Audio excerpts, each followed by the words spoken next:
Welcome to the Natural Remedies seminar. In our Natural Remedies seminar, we're going to be looking at poultices and compresses. And the first one we're going to look at is castor oil compresses. It's not a poultice, it's a compress. Castor oil penetrates deeper than any other oil. And wherever it penetrates, it can break up lumps, bumps, adhesions.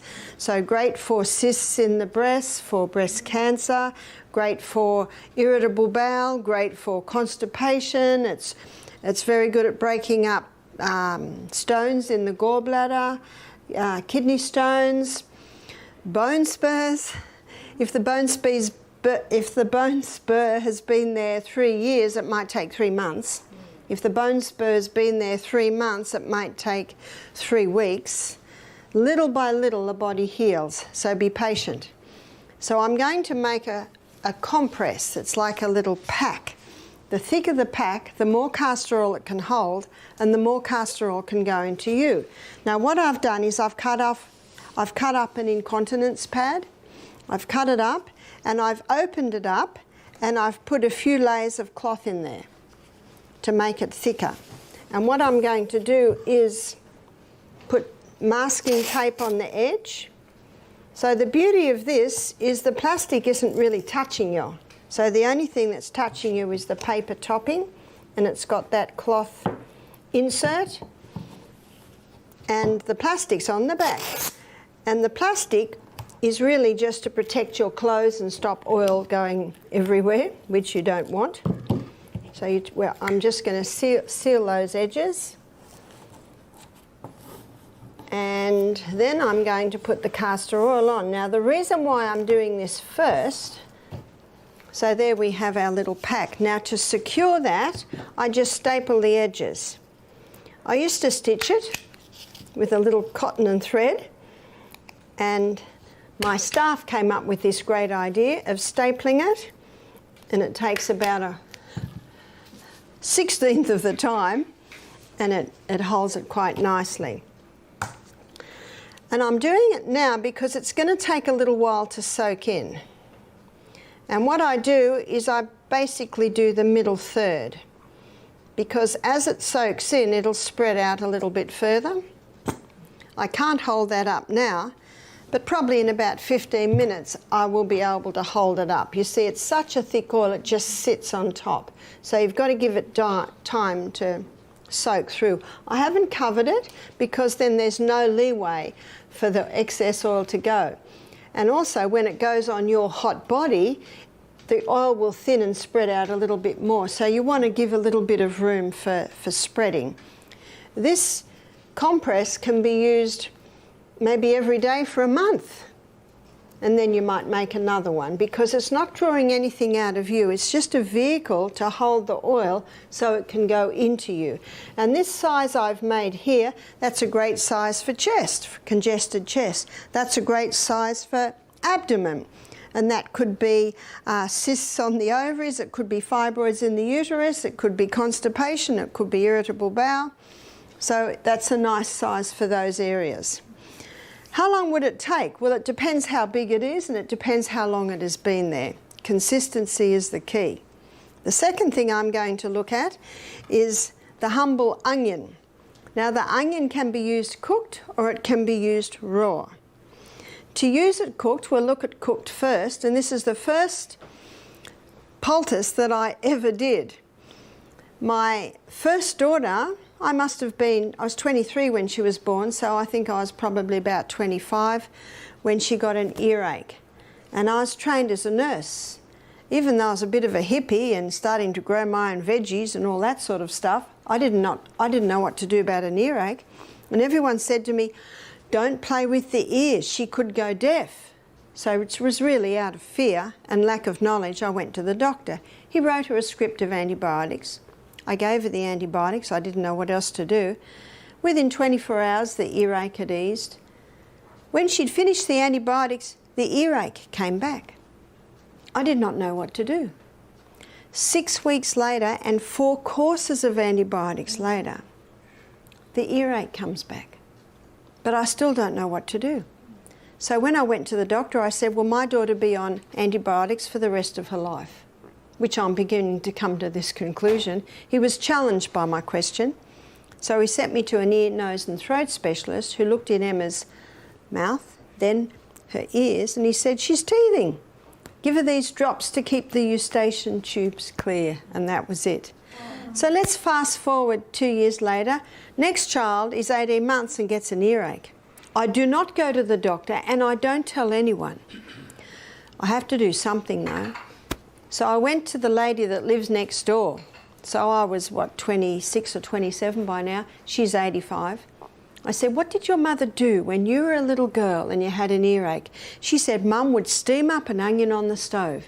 So I went home, I steamed the onion up on the stove, and then I cut it in half under her directions, so that what you're looking at is the rings. So you keep the skin on and it keeps everything in place. And I wrapped the onion up in a cloth, a few layers, and the few layers of cloth will help to keep it warm, but also just to shield the direct heat from being too hot. I tested it on my arm and I put it on his ear. I covered it with a piece of plastic, and what that does is that just insulates it. And then he was just a little boy, I was breastfeeding him, and I could put the onion between his ear and my arm, and I could feel the heat. And when he slept, I laid him down on the bed, but I laid him down on a towel that had been folded up about 8 times because I knew that that would keep it warm. You can keep it on for as long as you can keep it warm. What did they do before plastic? They used a wool square. So you can certainly use a wool square. I make a lot of my own clothes, and in the winter I make a lot of woolly skirts. So I have squares, and you can also put a woolen square just this side of the plastic so that the plastic doesn't even touch you, but it is stopping the moisture going through and insulating it and keeping it warm. James slept for 2 hours. When he woke up, he was happy. I watched him all day and the next day and the next day. That was it. Just compare my experience. 2 hours sleep with onion on his ear, and then my last experience with my first daughter, 6 weeks and 4 courses of antibiotics. No wonder I went into natural remedies. I was excited at the prospect. So I went down to the newsagent and I bought a book that had A, B, C, D, E, F, G in it. And I started my natural remedy book. And under E, I put onion compress. I have since learned that you can steam it and squeeze it. And if you squeeze it, you'll get a few drops of juice out. This is when it's hot, and it'll be boiling hot, but when the hot juice hits the spoon, it'll go a nice temperature, and you can put that in the ear. You can even use, one of these little, soak it up and squirt it straight in the air. The other place that you can use a cooked onion is for a boil. A lady told me about this. She had a boil on her back and she told her friend, and she said, we need to cook up an onion. See, an onion is a drawer. And she put the onion straight onto the boil. Obviously she waited till it wasn't going to burn her, but it was still quite hot. And then she put that plastic square over again if you don't want plastic on the skin, and I can understand that. You can put a wool there because wool will insulate. And then she taped it on. And she left it there for 24 hours. And when she took it off, everything came out. She said she's never had a boil resolve so quickly. So what the heat does, it draws it to a head, and the onion's drawing it to a head, and then it all comes out. She was very impressed. So the cooked onion can be used on an earache, and the cooked onion can be used for a boil. Once you've used the onion, you must discard it because it does draw poisons into it, so it needs to be thrown out. Now we're going to look at the raw onion. There's a couple of places you can use the raw onion, and one is for a sore throat. Now if you want to tell a friend about this because maybe they've got a sore throat, they can go to YouTube and Google Barbara O'Neill, and there is a onion natural remedies lecture there, poultices. So for the sore throat, you finely slice the onion into a few slices. And what we do is, if the sheets get old, you just tear up the sheets. And then you put this sliced onion on the cloth, and you fold the cloth over, and then fold it back over. And then that will go around the throat like that. And then you can wrap a scarf around it, nice woolly scarf, and you can go to sleep with that. And it'll bring relief to the sore throat. I think we all know that when you cut up an onion, you're likely to cry, is that right? So that's a clear indication that that onion juice is very good at breaking up mucus on the chest, in the throat, in the head. And what I'm going to do now might surprise you. I'm going to put the onion on the bottom of the feet. So why do we put the onion on the bottom of the feet? We put the onion on the bottom of the feet because the bottom of the feet, or the feet I should say, are a reflex for the chest. And we're going to put the onion on the bottom of the feet for if someone has a bad cough in the night. And I'm going to use a plastic bag. Now at Misty Mountain we buy boxes of starch bags, so they're made out of starch, and that would be the best. Now if you don't have starch bags, you can certainly use a cloth. So you might use a cloth, put the onion like that, and put it in the bag. And then what you do is you put your foot on the onion like that, and then you twist it around and put a sock on. So the bottom of the feet is touching the onion, and then you put a sock on and it holds it in place. Now my grandson, he was 3 at the time, I was visiting my daughter, and he had a bad cough, and she gave him a hot bath, which always eases the cough, and put him to bed, and he was coughing and coughing and coughing and coughing. And we thought he'll be asleep in a minute, but he kept coughing and coughing. So after half an hour I said to Em, let's do the onion. So we got him up, we chopped up an onion and put half the onion chopped up on one foot and half on the other foot, and put him to bed. Not one more cough. It's almost unbelievable. You almost have to do it to believe how incredible it is. Not one more cough for the whole night with the onion on the bottom of his feet. So that's great for a night cough. Now I'm going to show you how to make an onion cough mixture. And the onion cough mixture is a very simple thing to do. You chop up the onion and then you layer it in a jar with honey. So we're going to chop it up small.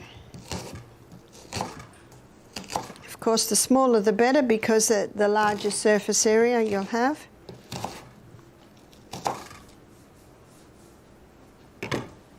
So I've got a jar here. So I'm going to put about ½ an inch in the jar, and then you drizzle honey.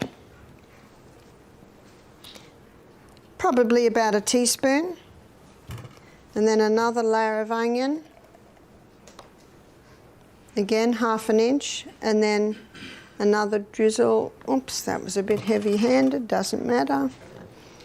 Then another layer of onion and another drizzle of honey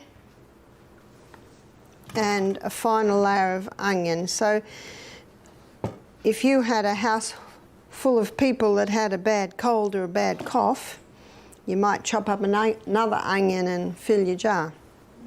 And then we finish with more onion. I'm doing this early in our demonstration because by the end of the night, the syrup will have formed. You see, if I put the jar on the side, all you see is that thick, gooey honey and onion. By the end of our demo, you will see a clear, runny fluid forming, and that's the cough syrup. After 24 hours, you strain the onion out and you're left with your cough syrup, and you keep it in the fridge. How long can you keep it for? Well, a German lady told me that she'd had hers in the fridge for 8 years. Because honey doesn't go off, does it? So once you take the onion out, it will keep indefinitely. So for a little child, maybe under one, you might do 1/4 teaspoon. For a 2-year-old, you might do 1/2 teaspoon, say 3 times a day.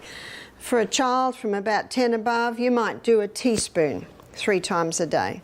So if a child's got a cold or a cough or a bronchitis, any respiratory, asthma, so you give them the teaspoon 3 times a day and put them to bed with the onion on the bottom of their feet, and everyone will sleep soundly that night. So that's the raw onion. Now we're going to have a look at a relative to the onion, which is the garlic. I was reading one research paper that said garlic is 6 times more potent than tetracycline. Now, tetracycline is a antibiotic. To have it as potent as an antibiotic, or to play a role as an antibiotic, you must have 3 raw cloves a day. So an adult will have 3 raw cloves like that. For a child, you might halve the dose. Now, in your books, there's a recipe for the flu bomb. And the flu bomb has 6 ingredients. This is how I remember it. I remember it by 2s. Garlic and ginger. Garlic as much as you dare. Ginger, probably about 1/4 teaspoon finely chopped, and the garlic you finely grate. I was going to say, this is a great grater. That sounds like a pun, doesn't it? But I love graters like this, and when I'm cooking, I just grate straight into my pot, and I'm going to use it in a minute. And you can even travel with that little grater. So you see it's quite fine, so you'd finely grate the ginger and the garlic into a cup. So there's your first 2 ingredients. The next 2 ingredients are 1 drop of eucalyptus oil. If you haven't got eucalyptus oil, you could use tea tree oil. One lady said, but Barbara, it says on the bottle you must not consume it. And I said, well, I'm not asking you to drink half a bottle. We've got some common sense, haven't we? No, it's not very common today, I realise that. So 1 drop. It's an age-old remedy. People have been using it for centuries. Well, Australia's the land of the eucalypt. And one 80-year-old lady told me this 40 years ago. She said when one child had a cold in their house, the mother would put a few grains of sugar on a teaspoon and a drop of eucalyptus oil, and they all had to have a dose. And, you know, it's been used for centuries. The reason why they say you must not take it is 40 years ago, a little boy in Tasmania, you've heard of Tasmania, that little island at the bottom of Australia, he drank a few mouthfuls of eucalyptus oil and went into a coma. So they banned it. Now, there was such an uproar about it that they legalised it again, but if you buy eucalyptus oil in Australia, it's got poison on the bottle. Do not take, and it's because of that. How many young men have died from drinking a bottle of scotch at a party on a Saturday night? Has the alcohol been banned yet? No, it doesn't make much sense, does it? So we're looking at the 6 ingredients. So we've got garlic and ginger, 1 drop of eucalyptus oil, and cayenne pepper as much as you dare. Some can handle a sprinkle, some can handle 1/2 teaspoon. Occasionally, some can handle 1 teaspoon. We'll be talking about cayenne pepper in a minute. So there's 4 ingredients. The last 2 ingredients are the juice of a lemon and the teaspoon of honey. So it's a really expanded lemon and honey drink that many people have taken for colds. And then you add about 1/2 cup of water.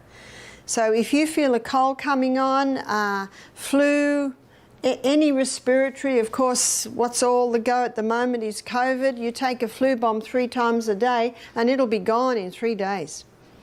Of course, at the same time, you've got to exercise and drink all your water and eat very lightly. So that's the flu bomb. Another way some people take it is they'll have a bowl of hot soup and they'll just grate the garlic straight into the soup. and you can certainly do that, but you've just got to have that clove 3 times a day to take the place of antibiotic. Even though they say it's equal to antibiotic, it's also antiviral. It's also antifungal. It's also anti-yeast. So it's a remarkable, we'll call it a herb. What about a little baby? How do you put it on a little baby?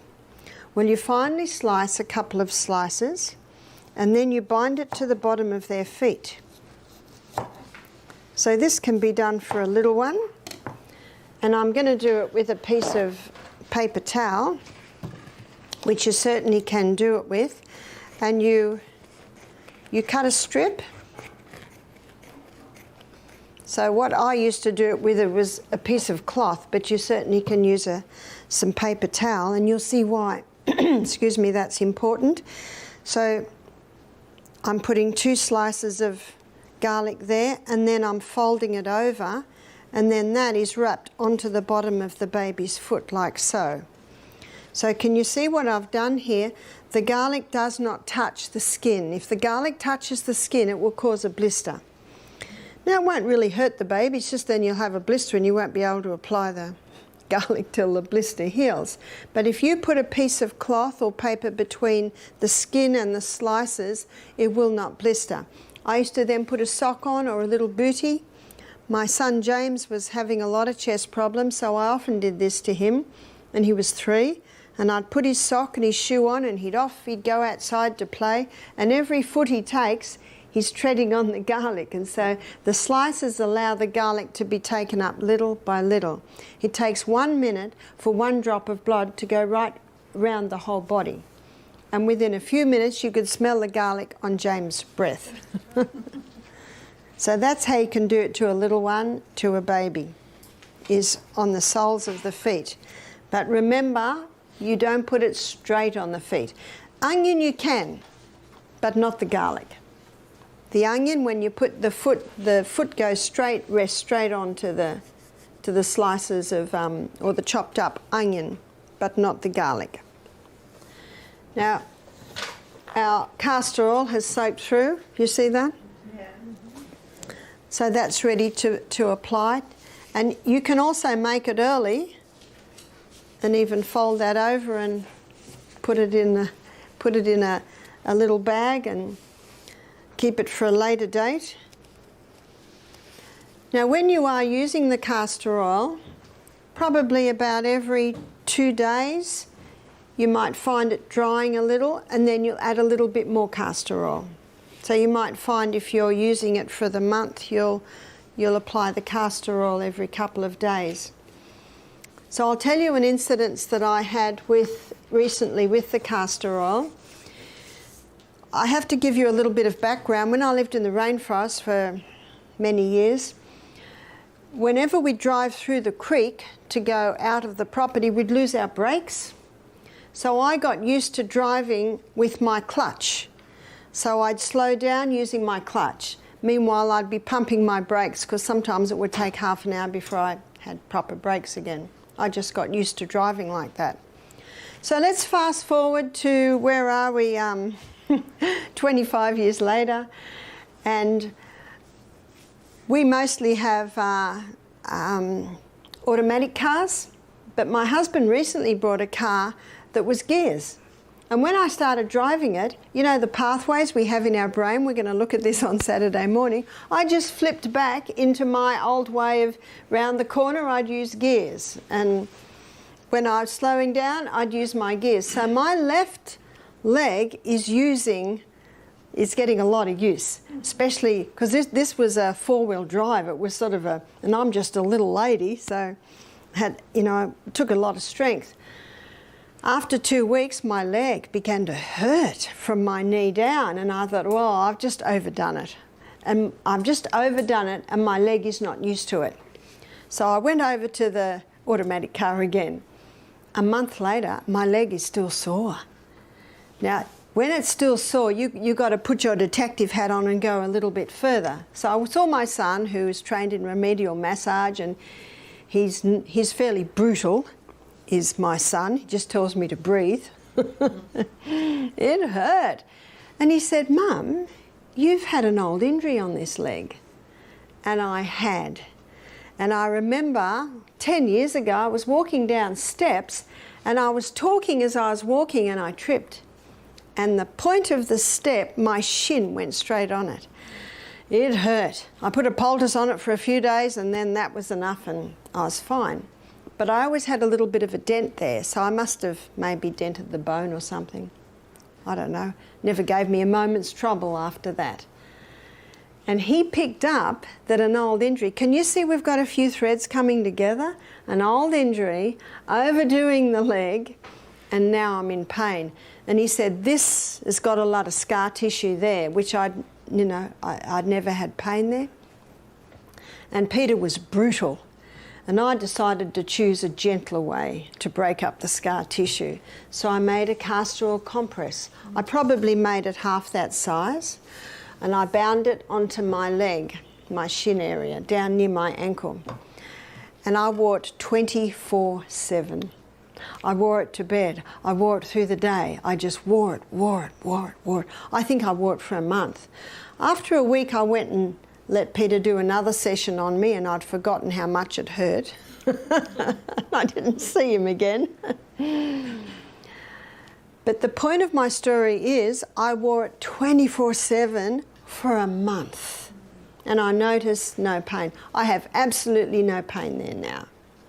But it obviously penetrated deep, it broke up that scar tissue, but I had to be diligent. I had to be very diligent with it. I decided to use the gentler approach over Peter's manual breaking up with his thumbs of this scar tissue. Point is, you got to keep at it. 1 or 2 applications really won't do much. You've got to do it again and again and again and again. So yes, I drive an automatic car now. Now we're going to have a look at ginger. Ginger can be used internally and ginger can be used externally. Internally, it's an anti-inflammatory, but it's probably mostly known for its anti-nausea effect. If you buy car sickness or seasickness tablets, it's compressed ginger. Now the easiest way I think to have this is to grate it. So you grate it on that little grater and you'll grate about a teaspoon and you put it in a little teapot and pour boiling water on it and let it sit probably 10 minutes. Now that might be too strong for you, but I love it. I love it like that. If it's too strong, you just water it down a little bit. If someone's very cold, maybe they've been caught out in the cold or something and it's very hard to warm them up, give them a cup of hot ginger tea and it will warm them up very nicely. So it can be used for nausea, it can be used to warm a person if they're chilled or cold. And you saw too, it is one of the recipes in the flu bomb. I was at a function, it was a health seminar, and in the break, everyone went and had their herb teas, and there was a girl with a tiny little grater grating ginger. And I said, "Ah, ginger." She said, "I'm an entertainer, I'm a singer." She said, "I was in Greece last year and I lost my voice. And a little Greek lady made me a hot ginger tea." She said, "I sung that night." So she said, "I travel with my little grater everywhere I go." So very nice on a sore throat or hoarse throat. Now we're going to look at what you can do with ginger externally. So I always take a plate and I always take the plastic square. Again, you can use a wool square next to that, but you still need that plastic backing so that it doesn't wet all your clothes and also so it insulates. And then we put a cloth over it, and it's usually around this size.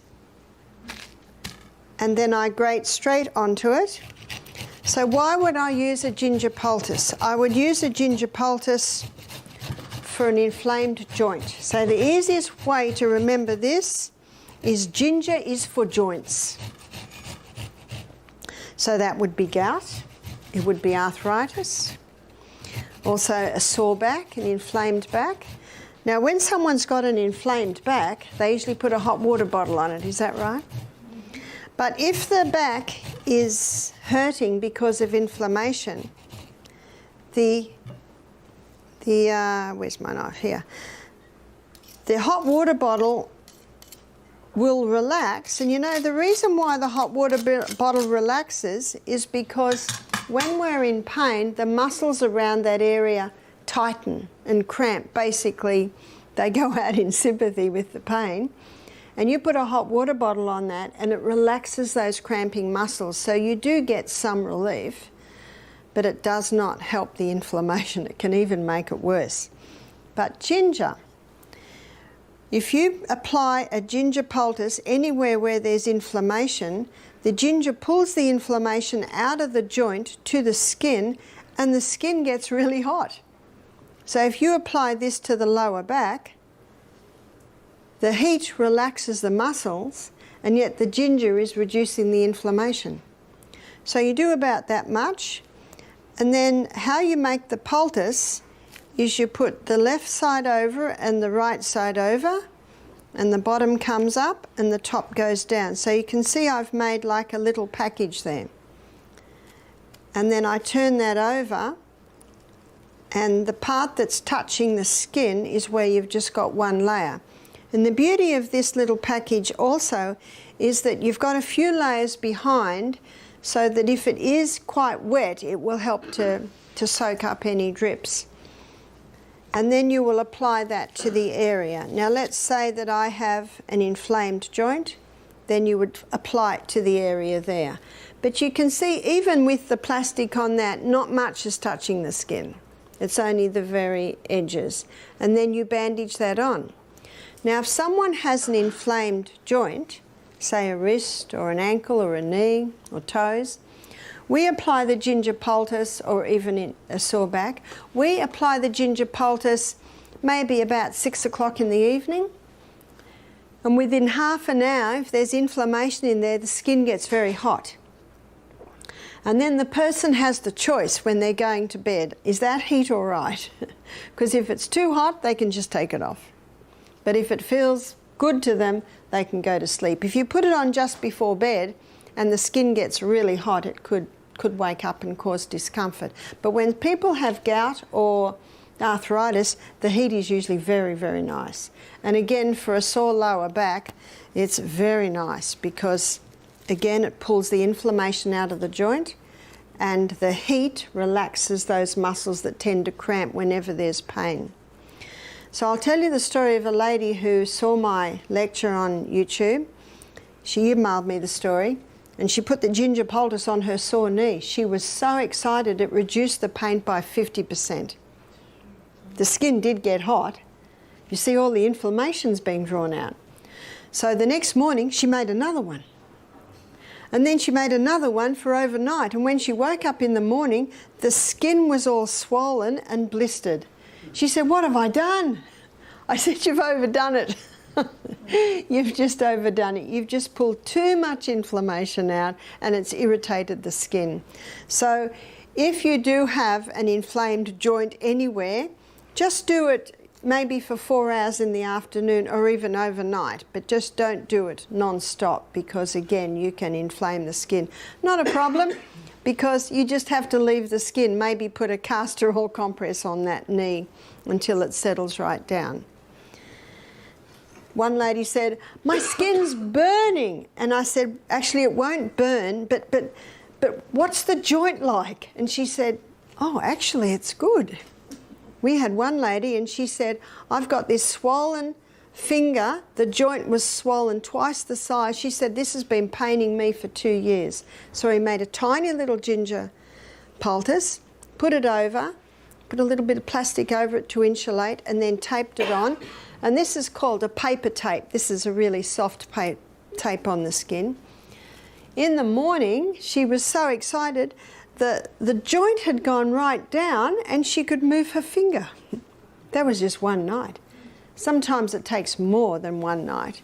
But that ginger is excellent for joints. So remember, gout, arthritis, you can do it. One man said his big toe, he put it on his big toe and all the pain went out. And then the next toe was painful, so he put it on there.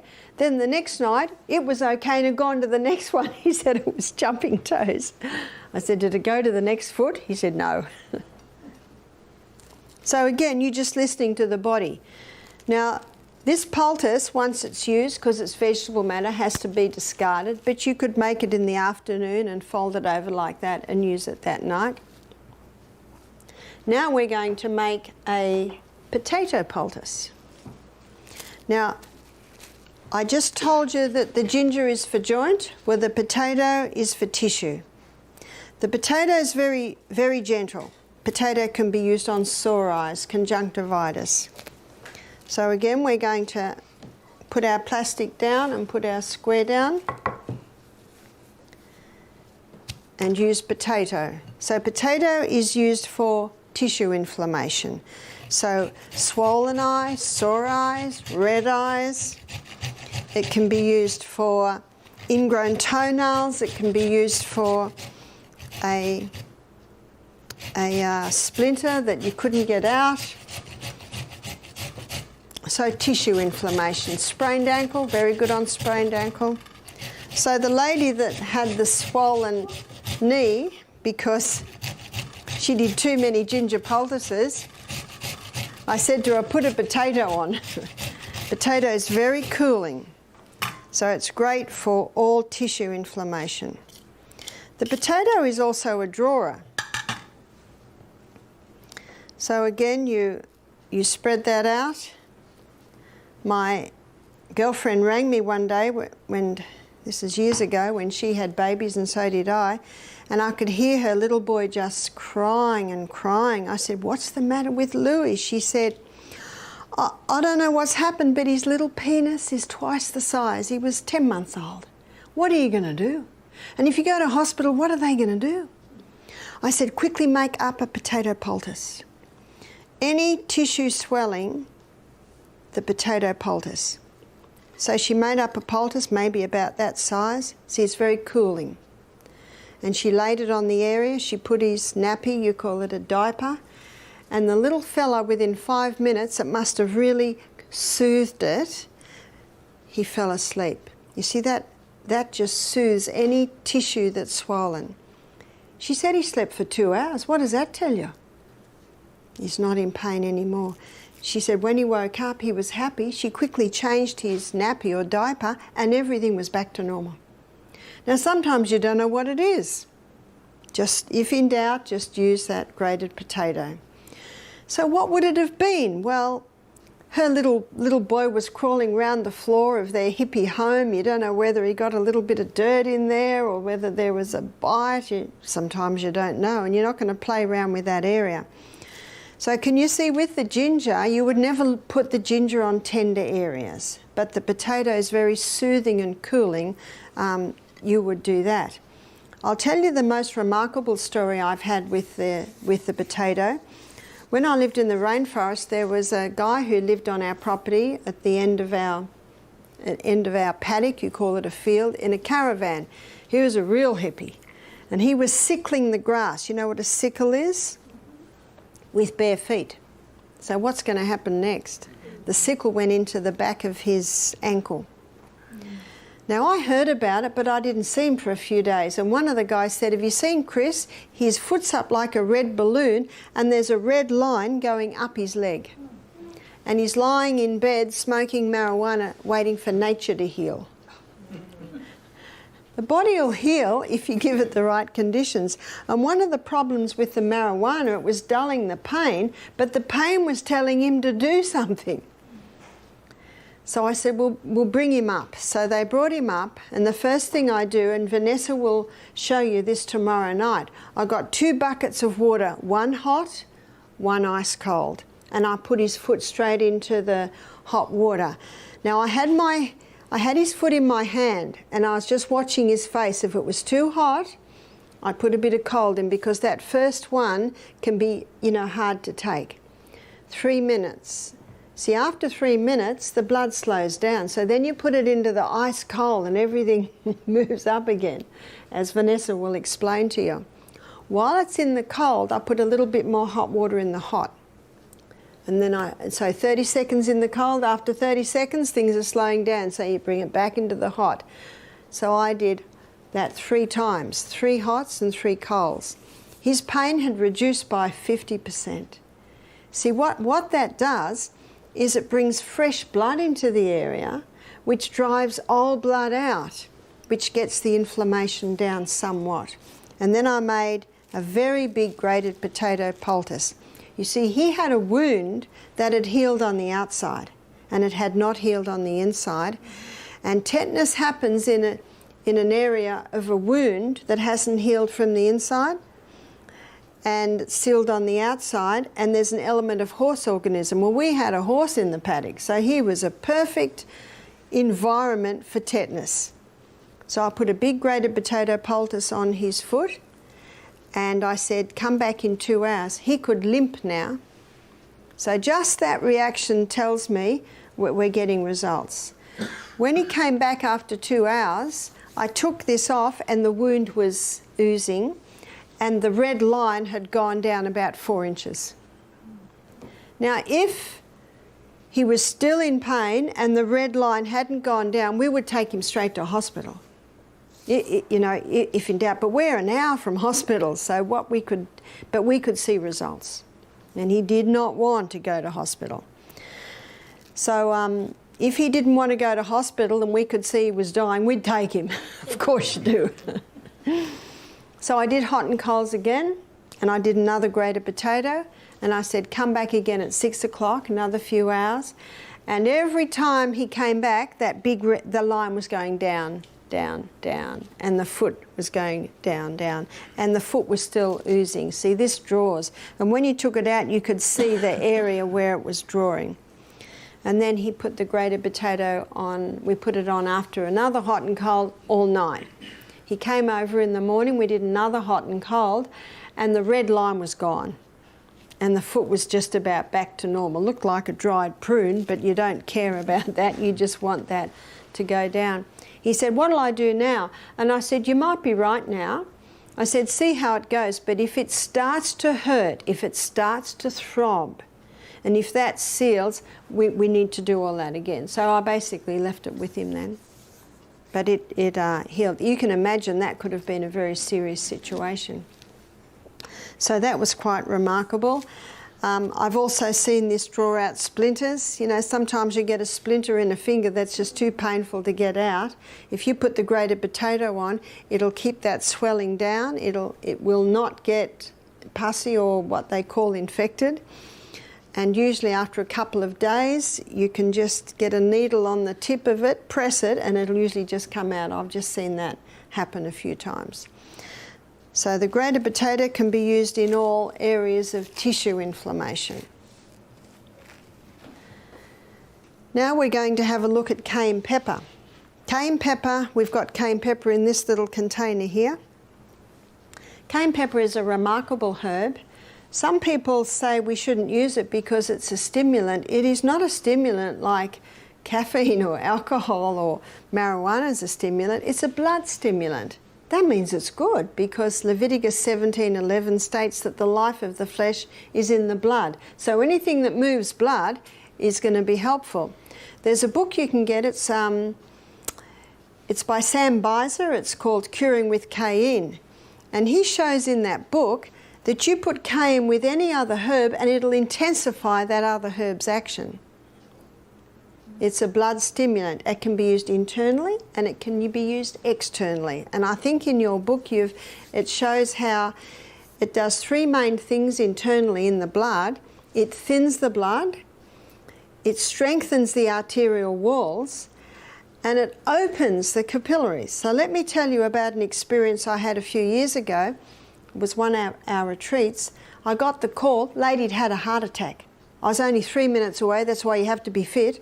I ran down, it was a cooking class with about 16 people, and she was lying on the floor. She was 80. Her husband said she'd already had a few that year, and they always called the ambulance, but they thought, let's see what they do. And I said to my offsider, cayenne pepper, quickly. We got the cayenne pepper. Now, there was a guy holding a pulse, and he said, the pulse is almost gone. She was just white. So I don't know how much I got. You're just in a hurry. So I think I got about half a teaspoon, put it straight in her mouth. She was half conscious, gave her a little bit of water to drink. And the guy holding the pulse yelled out, the pulse is strong. This would have been 2 minutes. And you could feel that pulse come back, and all the blood came back to her face. She sat up and said, "What happened?" Wow. Everyone around was going, "Whoa." And I said, "No, it's not me, it's the cayenne pepper." So we sold out of cayenne pepper that program. What did the cayenne pepper do? It thinned the blood, it opened the capillaries and got a dramatic delivery of blood through the whole body. Remember, 1 minute for 1 drop of blood to go around your whole body. I have read about it, but then I actually experienced it. So cayenne pepper can also be used to boost hydrochloric acid. You take it in internally, it'll boost digestion.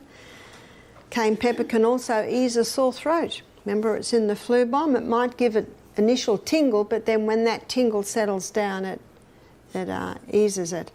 Some people take or are told to take aspirin for a blood thinner. In fact, I have read where it is recommended that anyone over the age of 50 should be on half an aspirin a day. You might have heard that. Well, what the research is showing today is that aspirin causes stomach bleeds. It's the #1 cause of stomach ulcers. It causes brain bleeds and eye bleeds. That's what the recent research is showing. Cayenne pepper will not cause